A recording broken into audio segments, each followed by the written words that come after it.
আসসালামু আলাইকুম প্রিয় অষ্টম শ্রেণীর শিক্ষার্থী। আজ তোমাদের 4.3 উৎপাদক বিশ্লেষণের বাকি অঙ্কগুলো করাতে যাচ্ছি এবং আজকের ক্লাসটা খুবই গুরুত্বপূর্ণ। সব গুরুত্বপূর্ণ অঙ্কগুলো আজকে ক্লাসে দেওয়া হবে। তোমরা সবাই মনোযোগ সহকারে ক্লাসটি দেখবে। আমরা 16 নম্বর অঙ্কটা শুরু করব।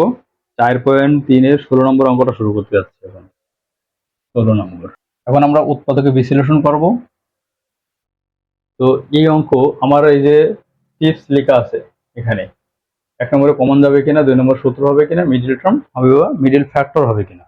দেখো এখানে কমন যায় না, এখানে কমন যায় না, কমন নিয়ে করা যাবে না, এখানে সূত্র হয় এই বোঝা যাচ্ছে।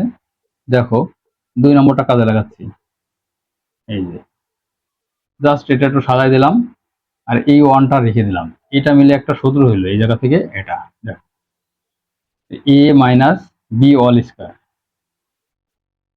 কারণ এখানে আমরা এক্স কে এ বলবো আর ওয়াই কে আমরা বি বলবো, তাহলে A square minus 2ab plus B square, তার মানে কি A minus B whole square. তো আর এখানে যেহেতু ওয়ান আছে আর এই জায়গায় আবার মাইনাস আছে এবং এখানে ওয়ান আছে, ওয়ান থাকলে ইচ্ছা মতো আমরা পাওয়ার দিতে পারি। এখানে যে ওয়ান আছে এখানে ওয়ান স্কোয়ার মানে একই জিনিস, তাই না? তাহলে আমরা ইচ্ছা মতো দিতে পারবো, কোনো পরিবর্তন হচ্ছে না। আর এখানে মাইনাস আছে তাই আমরা দিব, প্লাস থাকলে কিন্তু দেবো না। হ্যাঁ, কারণ মেন সূত্রটা একটা ব্যাপার আছে, গত ক্লাসে আমি শিখাইছিলাম। এবার দেখো এ স্কোয়ার আর এটা হলো বি স্কোয়ার, এখানে মাঝখানে একটা মাইনাস, তার মানে কি হলো এ স্কোয়ার মাইনাস বি স্কোয়ার, এ স্কোয়ার মাইনাস বি স্কোয়ার। তো এ স্কোয়ার মাইনাস বি স্কোয়ার সূত্র কি, এই যে এ প্লাস বি, আবার এ এ মানে এই মাইনাস বি, এ প্লাস বি ইন্টু এ মাইনাস বি, এটা কিন্তু এ স্কোয়ার মাইনাস বি স্কোয়ারের সূত্র ছিল। হ্যাঁ, আমাদের উত্তর কিন্তু এইটাই, ঠিক আছে? তো আমরা কি বললাম, এইটাকে এ বললাম, এই ওয়ানকে আমরা বি বললাম, তাই না? তো এ প্লাস বি ইন্টু এ মাইনাস বি, এইভাবে।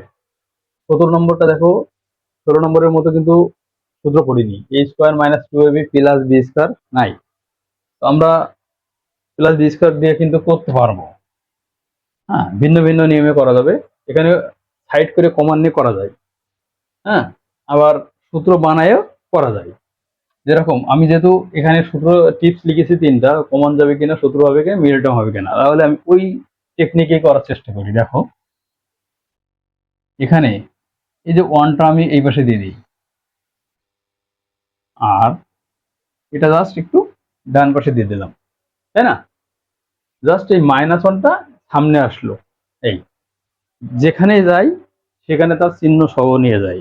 ঠিক আছে, আমি উদাহরণ দিই যে মানুষ যেরকম বাসা থেকে বাইরে যাচ্ছে, তার কান মুখ চোখ এগুলো সাথে নিয়ে যাচ্ছে, তার মানে এই চিহ্নটাও এরকম সাথে যাবে। ঠিক আছে, চিহ্ন কখনো রেখে যাবে না।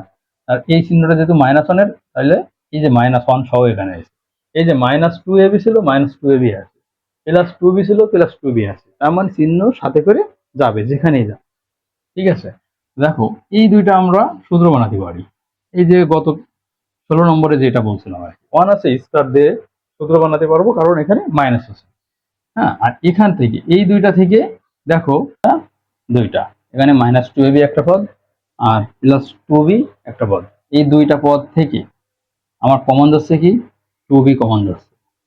কমন কি করে যায়, দুই জায়গায় থাকে, ঠিক আছে, সেটা হলো কমন যায়। তাহলে এখানে এ থাকে আর এখানে মাইনাস ওয়ান থাকে। ওয়ান কেন থাকে, এই যে টু বি এখানে চলে গেল, তার মানে এখানে কিছু থাকলো না, মানে ওয়ান থাকলো, কারণ এই যে এখানে মাইনাস টু বি এই যে ওয়ানের সাথে যে গুণ করি আমার প্লাস টু বি হবে। দেখো minus minus plus, two B হচ্ছে টু বি, এই ঠিক। তাহলে প্রথমটাও এরকম, যে মাইনাস এখানে কিন্তু এর সামনে বি ব্র্যাকেটের ভিতরে এর সামনেটা প্লাস আছে, প্লাস মাইনাসে মাইনাস, টু বি আর এ গুণ করলে টু এ বি হয়। তারপরে কমন নিলে এখানে যা কমন আসবে এটা আবার এই ভিতরে ব্র্যাকেটের ভিতরে গুণ করলে উপরটা মিলে যাবে, এটা হলো তোমার কমন সিস্টেম। ঠিক এই দুইটা থেকে একটা সূত্র হচ্ছে এ প্লাস বি ইন্টু এ মাইনাস বি, আর এটার কাজটা আমরা আগেই করে রাখছি, তাই না?